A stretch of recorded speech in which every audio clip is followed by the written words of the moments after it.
If the founders of Google, the founders of Microsoft, the founders of Facebook had not pursued something that was big, hairy, and audacious, we wouldn't be where we are today.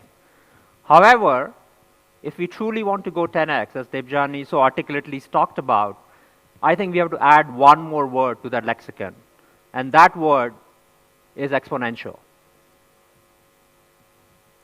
What do I mean by exponential? Long ago, I grew up reading the tales of Akbar and Birbal. I'm sure many of us here also did that. And after Birbal had solved one particularly big, hairy, and audacious problem for Emperor Akbar, Akbar said, "I'd love to reward you. What would you like?" And Birbal said, "Jahanpana, by your grace and God's grace, I have everything. I don't need anything." And Akbar said, "No, I insist." He said, "Fine, maybe you can give me some rice." Akbar is like, "Okay, you could have asked me for anything. I'm the emperor. And you're asking me for rice. Fine, how much do you want?" He said, "Well, let's take out a chessboard, and the amount of rice I want is equivalent to the following.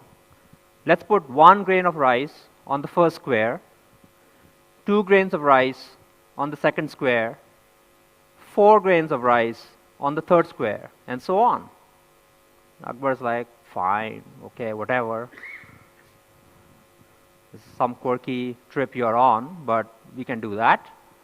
And that was fine until, they got to the 32nd square, 4.3 billion grains of rice.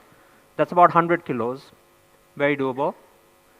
You get to the 54th square, and all of a sudden you are at 461 million tons of rice.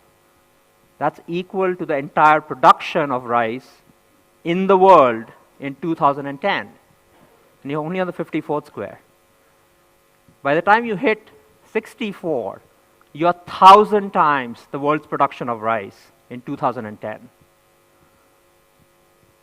So the key here is that exponential trends are very, very powerful. And we know this intuitively, but when you really experience them, something magical happens.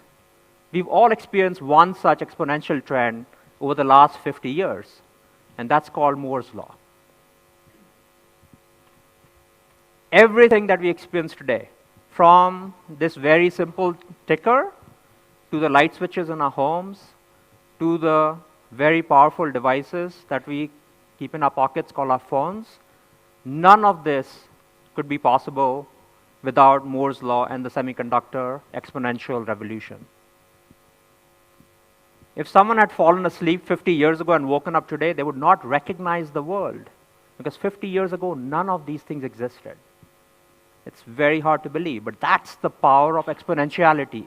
The first year, no one felt anything. The second year, it was 2 grains of rice. The third year, it was 4 grains of rice. The 32nd year, it was 100 kilos of rice. But by the time we hit today, which is the 64th square and beyond, it's 1,000 times the production that the world has ever seen. There's another such exponential trend that's happening right now, and I'm going to talk about 3 of them. The first one that I feel very passionate about is that of genomics. The cost of sequencing the human genome has gone down from about $10 billion for the first human genome that was sequenced about 15 to 20 years ago to almost $1,000 or less today. That is super exponential.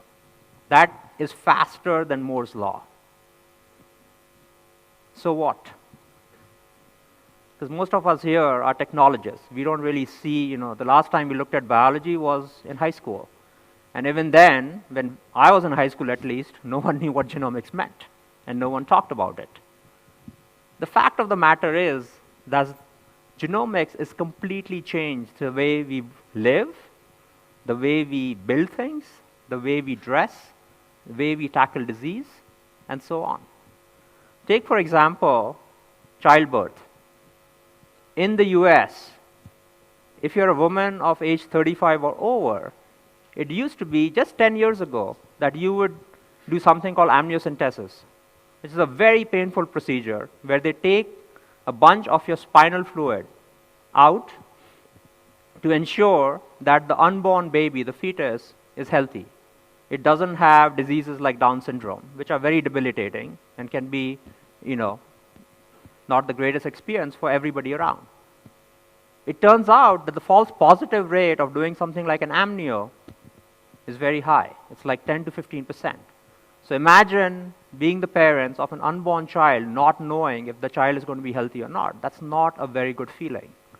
It turns out that now there are tests called NIPT, where all you do is draw a little bit of blood from the mother, and it turns out that the fetus's blood mixes with the mother's blood, and you're able to extract the genomic code of the fetus and tell with almost 97 to 98% accuracy if that child has one of these debilitating diseases.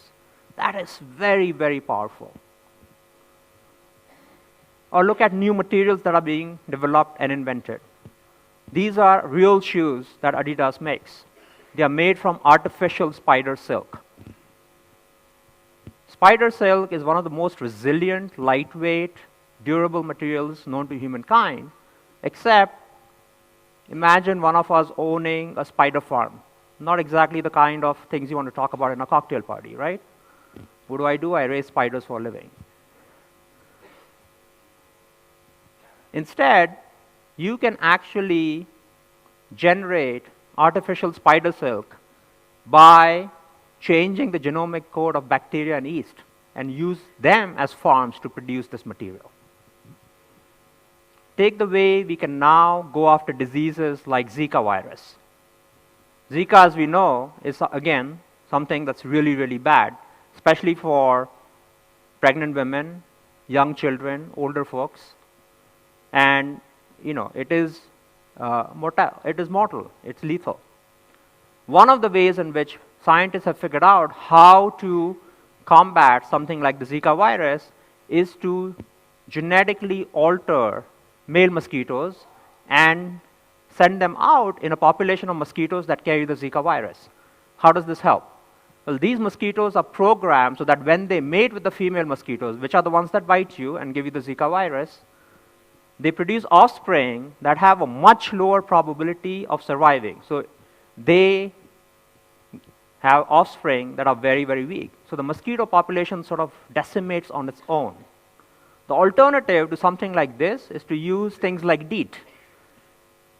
DEET is a chemical. DEET is a chemical that, again, pregnant women, young children, and older people should not be using because it can be really deleterious to your health.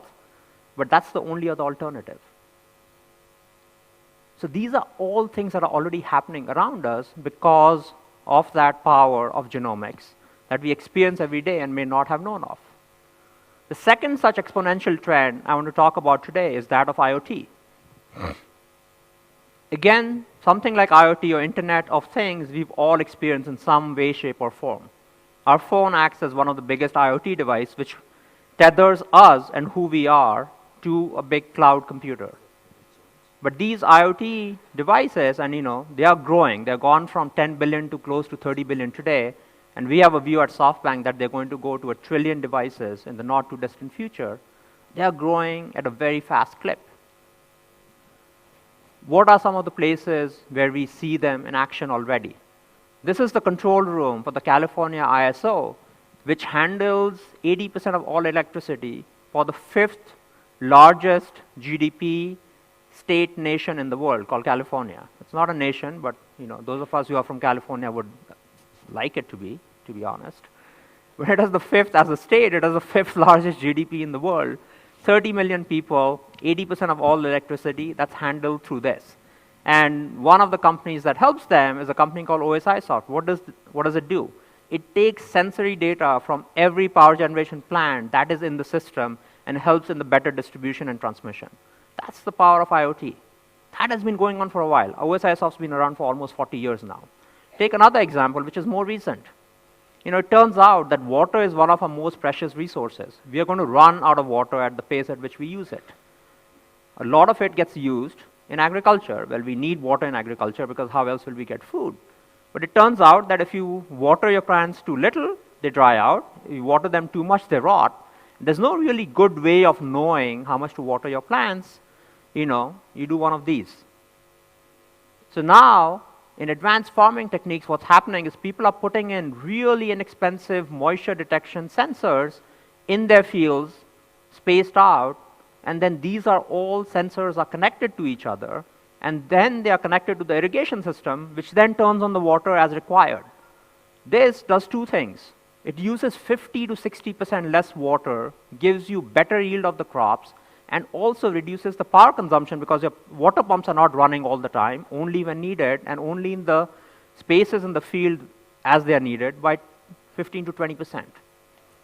Think about really making a change when it comes to climate change. The third exponential trend I want to talk about is something called AI. Now, all of you who have companies, if you don't put AI in there, it doesn't matter if you're delivering food or, writing accounting software or actually doing something that has to do with, real artificial intelligence, you have to put the buzzwords AI in your pitch decks, otherwise you don't get funded. Trust me, I've seen a lot of them. But in reality, AI is something that has really been unpacked over the last 10 years or so. Again, Moore's law comes into play. The x86-based computer chips that have been around, took us so far, but then they've plateaued off. In the meanwhile, over the last 10 years, the performance that we've been getting from GPUs that have really unlocked the power of deep learning and neural networks and machine learning techniques has grown almost 1,000-folds. That is a very powerful trend. What has that done for us? I'll give you two examples. One which is very near and dear to my heart. There's something called crisis text line in the US, and they are soon going very global. And what they do is the following. It turns out that when young people are facing mental health issues, whether they are anxious, depressive, sometimes suicidal, being abused, being bullied, they really have no one to turn to. And that happens everywhere in the world. I know that it's a big topic of conversation here in India as well. And these days, people don't pick up the phone and call, right? Especially teenagers, young adults, they want to text, they want to WhatsApp. And what Crisis Text Line has done over the last 3 years is gotten more than 200 million such texts. And what they did was they unleashed the power of AI on it, used those 100 million texts over the last year and a half as their training set. And as a result of that, now with almost 86% accuracy, within 20 seconds of getting a text, they are able to tell if that particular individual who's texting them is suicidal or not, because that is the most dangerous condition, and you have to intervene immediately. Within 20 seconds, they have a counselor that gets in front of that individual. In less than 60 minutes, they have a professional, whether it's a paramedic, the local fire department, the local police department, that shows up at the doorstep of that individual. That is huge. That is really, we all talk about impacting and changing lives. This is about saving lives. The second example, also in the industrial space, this is a cement manufacturing plant from a company called Cemex. It's a Mexican company, very global company all around the world. And a company called Pitum, which was started by a professor from Carnegie Mellon, what they have done is they've gone into the cement plants of Cemex, and they've said, let's look at the processes that operators have been running for decades and decades, and they're very good at what they do. Let's see if we can augment it. And this is the power of AI also. Everyone worries about the AI overlords that will come and rule us one day. But honestly, I believe over the next several decades at least, AI can really augment human judgment, human skills, human abilities. And this is a great example of that. What they do is they give you in parallel what are the things that that cement plant ought to be doing that the operator may or may not have caught. That's based on so many different variables, and they have shown real meaningful outcome, productivity gains, less power consumption, and higher output for Cemex. There are a few other trends that are going on in the world that are also exponential as we speak, and we are living in an amazing time. 50 years ago, it was only the semiconductor revolution, right? It was that exponential trend. 20 years ago, it was the internet revolution. 10 years ago, it was the mobile revolution. In every decade, there were only one of these happening. In this decade, we have 5 of these happening. We have genomics, we have IoT, we have AI, we have quantum computing, we have robotics.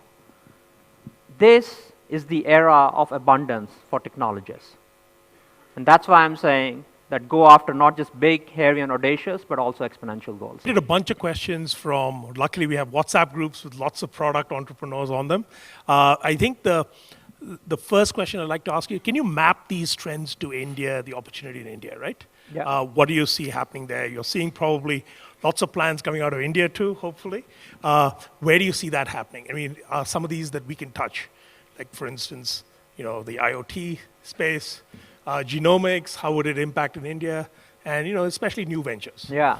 So I believe that, if you think about it, some of the best known scientists, technologists, entrepreneurs in these spaces are all Indians.